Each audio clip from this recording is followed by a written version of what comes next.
Hey yo, what's poppin'? It's your boy Ziz OG. Bienvenue dans votre émission chronique hip hop sur votre première chaîne en ligne internationale 100% hip hop. YBE TV. Hey yo, tey ñu ngi nii indi leen tey ay bagages yu dope. What's poppin'? On va vous parler des racines du hip hop. Fan la hip hop jóge? Lan mooy hip hop? C'est quoi le hip hop? What's poppin'? ñu bàyyi leen dem ñëwaat.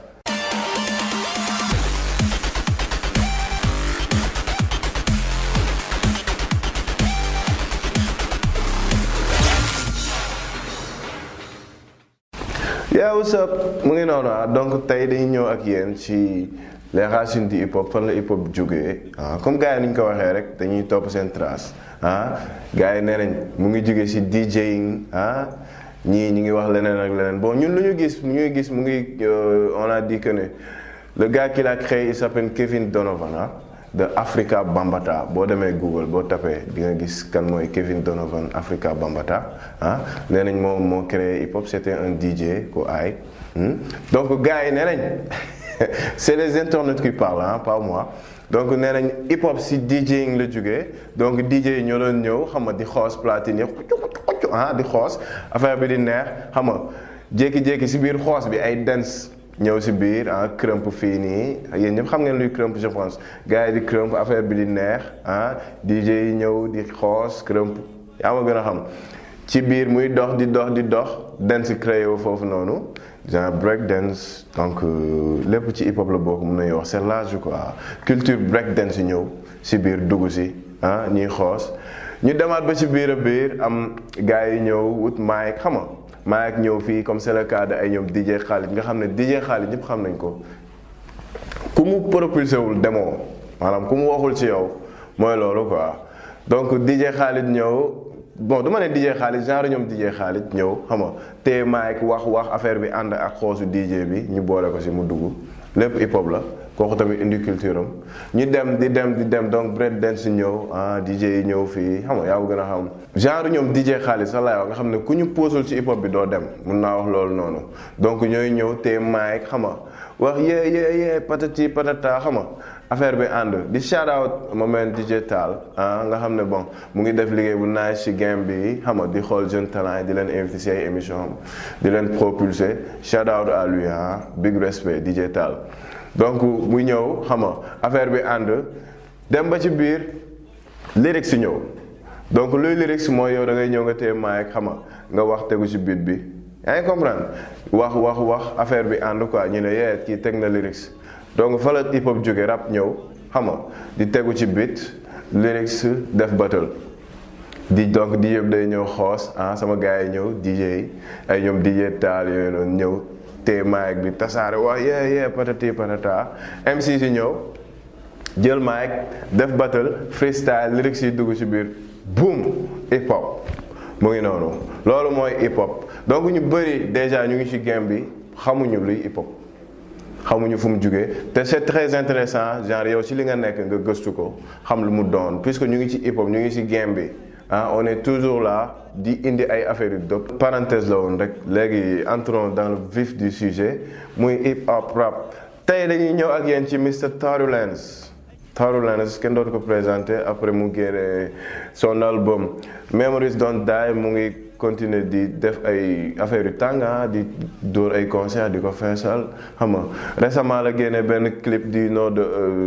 BID Bust It Down ci album bi la bokk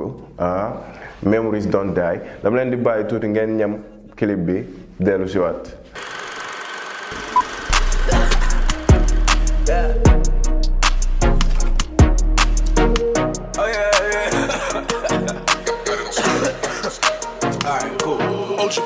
Jumped into what the fuck is that? Took a shot at Annie out the bag. Girl, you know it's real, I ain't tryna brag. I just wanna take it to the bag while you let a nigga bust it down, bust it down, bust it down, oh yeah. Bust it down, bust it down. Bon mu ngi noonu Bust It Down de Tory Lanez seetaan ngeen ko extrait de son album Memories Don't Die bon muy clip bu nice def nañ ci benn constat nag parce que Tory on a constaté que ne depuis bu mu offee beef bi ak Drake dafa xaw a rabaissé quoi parce que gënoon na fee tàng bien que bu mu génnee album bi mu ngi feesal ay concert di ko dóor ay affaire yu dope instant yi mu ngi ci tournage clip bi mu ngi génnee clip yaa ngi ñëw mais bon gënoon na fee tàng puisque ay vues am doon na gën a gaaw nombre de vues sur YouTube doon na gën a gaaw donc loolu on a constaté nga depuis bu mu offee beef bi contre Drake la quoi donc pour vous dire que ne rek affaire de beef dafa yàgg ci hip hop day propulser rappeur donc foog mu bokk ci game bi gars yi di xuloo xam nga ñaaralante fii clashante foog mu bokk ci quoi du ci ñàkk aussi tamit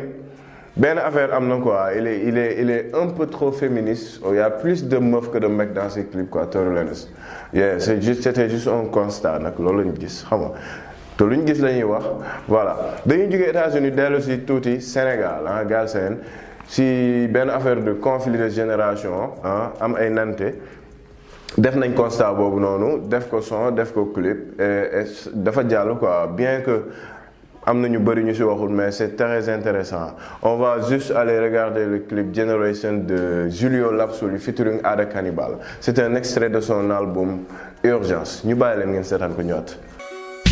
Un vieillard qui meurt, c'est une bibliothèque qui brûle. nangu leen joxe li ngeen yor comme ay cuir. su see ONG yi naan ñu boy yi rabatuñ. amelu biir mënul am old school yi laa génération égoïste foqale ba groupe tayal ngeen ko am. li ñu manqué woon ca ba ñuy door yéen da ngeen ko am. studio yi baax beatmaker yi professionnel. mënoo leen yàgg ak kenn ndax jiital intérêt personnel. leeraloo ñu tus ci kem bi bëgg a nekk oustaz. ndax ñu ni moustache di dundee cache-cache. qui sème du riba récolté saaga nday boy sa bénéfice. rest in peace turu old lay bindee acrostiche. clash flow skills ego trip rek. dajale seen punchline ndax seen bopp jàppee ko texte. wàcce leen sur le terrain mu yëla mayo for the nation. ndax playback play arak playstation. donc seetaan ngeen ko mu ngi noonu boo xoolee clip bi bon ça parle de génération quoi Ada Cannibal ñëpp xam nañ ne c'est un old school tàngal na game ba mu tàng jër est-ce que gang sa yaa ngi dance Julio Lapsuli new school donc boo xoolee au début Ada Cannibal mu ngi ci biir salle de musculation mooy game bi Julio Lapsuli ñoo fekk ko ci salle bi comprendre nga bëggee ko affaire yooyu noonu yaa ma gën a nëw ci biir ñu dem kii def nii ku nekk commencé jobam donc game bi hip hop la rap Galsen ku nekk mu ngi jobam ci biir lépp mooy salle bi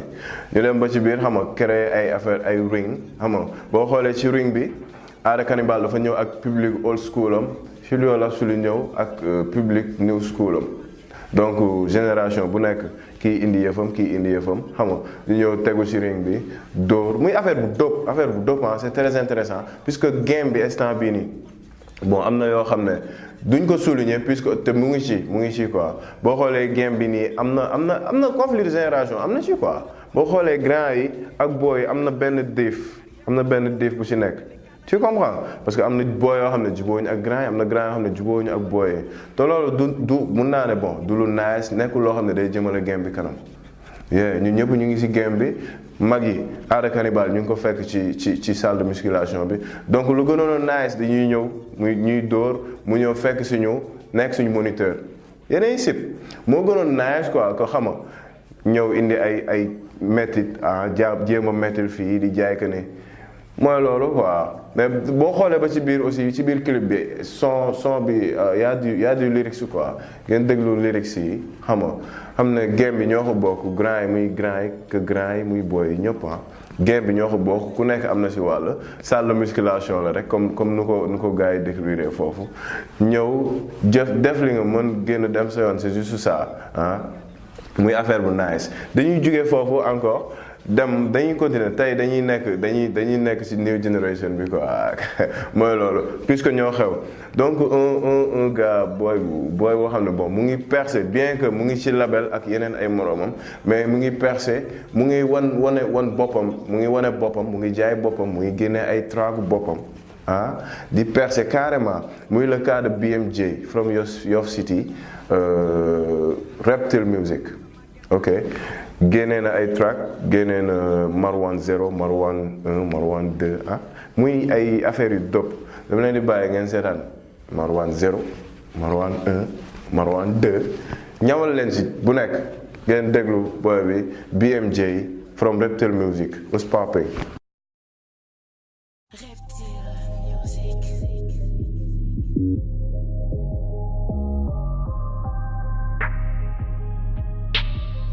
yeah yeah yeah ay choix de beat sagal amul benn choix de beat bëgguloo ma nigga on est kii kañu rak talu ma polémique googlal si man ba xam di nga am nu ngay dul pour gagner mel ni politique man wala ma dàq ndee rap ku dàq rap sa baay teew xool nga ci mango bi rimi lay mélange ak réewandeel ray junni rap totalisé la génocide la homicide la suma rabé parce que flow bi dafa suicidaire board game c'est un garbage man du ma bind ay bar man liru ma bay tourner ay page rap yi la jutal ak kat pa def son ok wow lenn laa ragal mooy ragal si boppam yaa ngi si bekkoon ndax rap mooy sa koom-koom def EBCO bi am 5-5 mën ma song man si jaam ak ay rappeur di ping pong boo doo dégg fu may réclamer respect gisee booy di ma tapas may ree rek su ma rosi woote concert la encaissel toj nga show bi booy lan nga yóbbaale waxal BMJ pile ku la laaj heure bu jot car machallah fi ba déwén duñ ma dab gëmuloo ma waaye amul benn dina rap booba léegi yaay wax pourtant dégguma la sax nga ni problème laa bëgg man sax nga ni score laay dóor mel ni man shaft nga ni espace laa bëgg feesal nga ni mami gel ba nga foog leen mbëru lam saar liggéey di liggéey ba mabal building duñ ma tëjaloon bunti si classe mu ngi investir à part xëy su bees lan mooy sa bénéfice bi chiré nuuru mi rap bi nga yenu sam bopp la nekk bis foog yàgg sa énergie changé naa système bi rap tur musique contre rap daal seen Barça ak Tenerife wow these days I don't talk a lot. Yeah, what's popping? Seetaan ngeen ko mu ngi ñoonu le cas de BMJ Mr Marwan dafay affaire dop di propulser boppam di liggéeyal boppam bien que mu ngi ci label ak ay moromam boo xoolee mu ngi percer mu ngi wut place am ci game bi te dafay fekk ci boy yeah what's popping game bi amul naxal tu travailles tu bosses affaire bu nice gars yi bëggee da ngay jàll yeah te mu ngi nice mu ngi dafay affaire bu nice xam nga nekk ci label di génneel say bopp ay single ay di ko def ay clip muy affaire bu dope loo xam ne soxla nañ ko ci game bi quoi loo xam ne grand yi peut-être amatuñ jot bi pour def ko mais booy ñu ngi fi di ko def di ko yëngal muy yëngu boo xoolee Marwan yi muy 0 di 1 di 2 yëpp boo si déglu da ngay gis lyrics bu dope yeah lyrics bu dope da nga koy gis beat bi beneen affaire la di shout Mamel Karabalik moom tamit kenn amatul luñ ci wax quoi Karabalik bien que boy la mais mu ngi ci game bi di tàngal mun na lu muy def boo xoolee tous les sons de Reptile Music bu amee signature man à chaque fois s'il y a signature de Karaba in the track damay am envie déglu beat bi parce que c'était affaire bu tàngalee doon quoi c'est sûr yeah shout out à lui nga xam ne moom mooy produire Marwan yi shout out à lui muy affaire bu nice entre frères xam nga di game loolu noonu di ko dund di ko génnee public bi di ko bëggee affaire bu nice quoi was popping soxla nañ loolu ci game bi gars yi liggéey leen gars yi loolu rek laa am lu leen di wax quoi fii ku liggéey fayeeku liggéey rek ay fay man yeah mu ngi noonu Karabalik BMJ Marwan was popping mu ngi noonu bu ñu jógee ci kooku dañuy des tey Sénégal la demaat ak beneen grande xam nga mun naa ne grande mun naa ne bon grande sa laay wax Mr Is 814 moom beatmaker la rappeur la ñaar yëpp la boole quoi producteur la moom daal tout Mr Is mu génnee benn clip du nom de problème muy affaire bu intéressant qui parle de la street sénégalaise ñu bàyyi leen ngeen ñam ko ñëwaat ba pare quoi.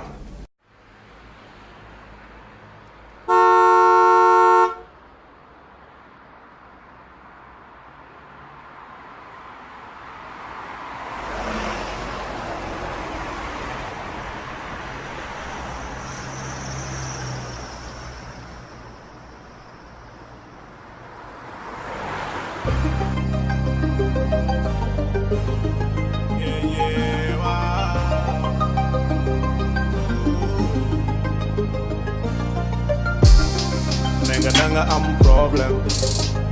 mais maa la ëpp problème ku si nekk am na problème mais du ñëpp a koy wax ne nga danga am problème mais maa la ëpp problème ku si nekk am na problème mais du ñëpp a koy wax amoo njëgu ordonnance man cancer moo ma dal est-ce que doo ma dimbali ci paas man ci burle kaar laa ko kal sa gel daf la trahir man sama gel nee na dafa biir bu dee ay souffrir mooy man maa ngi desi biir 100 000 problèmes millions problèmes milliards problèmes foog 10 000 problèmes sum koy nettali doo dem jóge si problème dalaat si problème fàttel say problème amoo yére yoo sol man taatu neen lay def nga ne benn gel du la xool équipe bu lamb bi ma fay cher ne nga danga am problème mais maa la ëpp problème ku si nekk am na problème. Muy noonu gën ngeen ko muy affaire bu dope le clip de Is 814 problème extrait de son mixtape Bala Mbédocratie ñëpp xam nañ mixtape bi am na ay track yu dope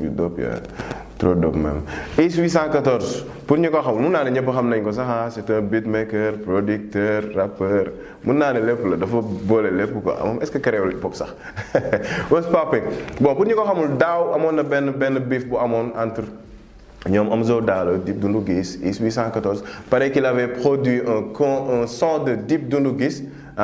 di ci wax ak di ci clash Omzo Dollar loolu moo indi woon seen beef entre ñoom ñaar entre Is et Omzo Dollar entre Omzo Dollar et Dip donc mu nekkoon affaire bu neex daaw beef bi neexoon na mën nañ lool de gars yi ñëwaat leen gars yi kenn du produire benn beatmaker du produire benn rappeur clash yu ko même what's popping na ko dal muy noonu alors koo koy Is 814 jox leen son problème xam nga muy affaire bu dope réalité la aussi boo xoolee parce que problème ku nekk ak sa problème patati patata ça parle de la street street sénégalaise loolu moo fi xew loolu la ñuy dund kii day ñëw exposer la ay problème am alors que yow yaa ngi ak des tonnes de problèmes yoo xam ne waxoo ko kenn da nga ko garder pour sa bopp alors c'est très intéressant boo xoolee clip bi mu ngi ko defee ci mbedd mi puisque mixtape bi aussi mi ngi doon wax affaire mbédocratie xam nga très intéressant maañ la quoi gain bi seetaan leen ko problème dal na dóob na am na lyrics et tout am na solo trop c'était Is 814 beat donc mu ngi noonu tey loolu lañ leen indiloon ci seen émission chronique hip hop sur votre première chaîne internationale 100% hip hop YBE TV. Crac crac.